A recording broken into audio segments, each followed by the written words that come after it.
বর্তমান সময়ের রোমান্টিক জুটি মুশফিকুর ফারহান ও সাফা কবির। দিন দিন বাংলা নাটকের জনপ্রিয়তা বেড়েই চলেছে। সেই ধারাবাহিকতায় আবারও নতুন নাটক নিয়ে হাজির হয়েছেন জনপ্রিয় এই জুটি। নাটকটির নাম দম। এই নাটকটিতে অভিনয় করেছেন বর্তমান সময়ের আলোচিত অভিনেতা মুশফিকুর ফারহান ও আলোচিত অভিনেত্রী সাফা কবির।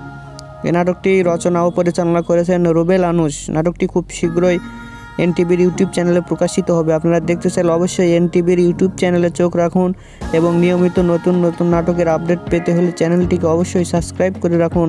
পরবর্তী ভিডিওর জন্য অপেক্ষা করুন।